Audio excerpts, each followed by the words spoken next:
Prudente and was. Have we met before? In this life or last. Animas corpus et spiritus.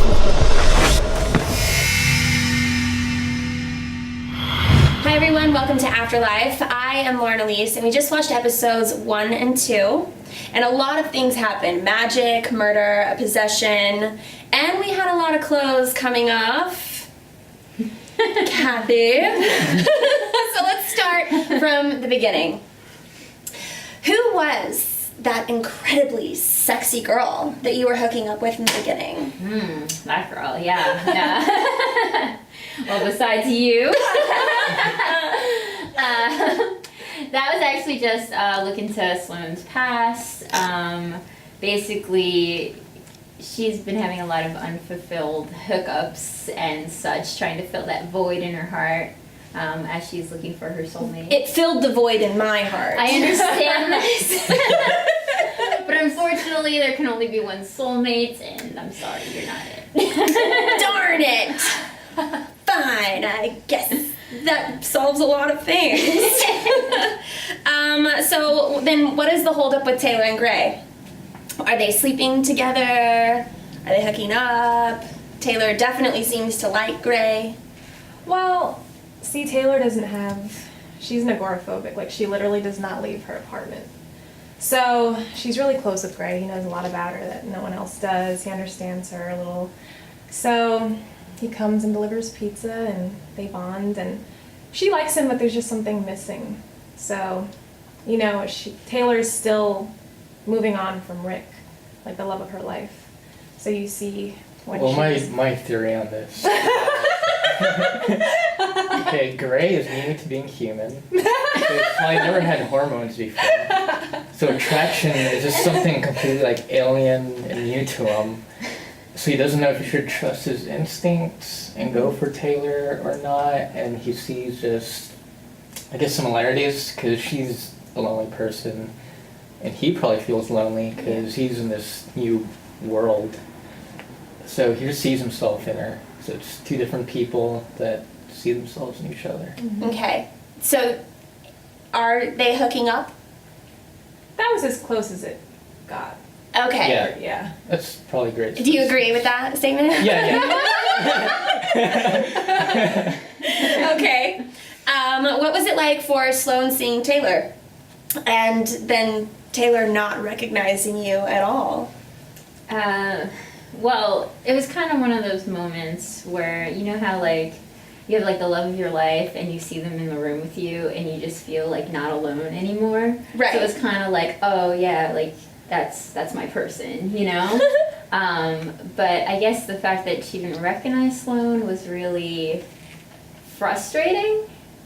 But at the same time, I feel like Sloane knew that she had an advantage. She knew everything that there was to know about Taylor. So she was just like, oh, it's only a matter of time before you fall in love with me again. Right. And there's always that blonde girl at the beginning that you can just I mean, that's true. get a quick call. In the meantime. So we did find out that Gray has a big secret, Yeah. other than the fact that you just won the long jump in high school. Oh, yeah. And what's up with the pizza boy thing then? Is that just a cover-up? Well, I mean, who suspects the pizza guy of being a serial killer or a superhero or anything? So if you're part of this Alina and you're magical, what are some of the powers that you have? Well, as you can see, he's really good at track, which is long jump. Yeah, A+ on that. Yeah, and I don't want to give it away, but in later episodes, you're going to get to see more of Gray's powers as they come along. They would be complete spoilers if I were to give them away right now. Okay. If you could have any superpower in real life, what would it be? Oh, man. I'd say mind control. So then every casting office I go to, I'm it. They'll be like, yeah, all right. That's not a bad one. It's going to be really hard for you two to beat that. What would you pick? Speak any language. Be multilingual. Every language in the world. Every language. Understand it and speak it. We would just call you Babylon. Be able to travel so freely, which is like my passion. I'm serious. I know you are. It's I'd feel so brilliant. connected to anyone I wanted to connect with. No barrier of language. Oh, that'd be amazing. It would. What about you? What would be your superpower of choice? I mean, now that you made a good argument for that one, I don't know. I guess I would be able to like, I forgot what it's called, when you're able to like move things. Oh yeah. Yeah. Just like you do in Afterlife. Yeah, no, that one's a great one, especially Last Life. Yeah, especially. This is Afterlife. Telekinesis, right? Is it telekinesis? Yeah. Yeah. Like the power to move an object. Yeah, or people or whatever. Like you're in traffic and you flip the cars over, keep going, you know. Just lift up everything and go. Exactly. Yeah. All right. Well, last question: is Sloan ready to be a pet owner? No. No, I feel like that was an extra obstacle added to Sloan's life. But at the same time, I mean, It's the dog, cute. Yeah, the dog didn't do anything to her, so she's like, all right, I guess you can live here. Technically, the dog lived there first. True. So, yeah, What are you gonna do? Yeah. pretty much. I think she didn't kill him. I mean, there's no reason. You know? Okay. See? Yeah. All right, cool. Well, that is it for Afterlife, and make sure you stay tuned for the next episode. Before we go, are there any little hints for what's to come that you can guide us into? I guess you're gonna learn a little bit more about the backstory of what's going on with Taylor and who she is as a person and what people are doing To to her. her. Yeah.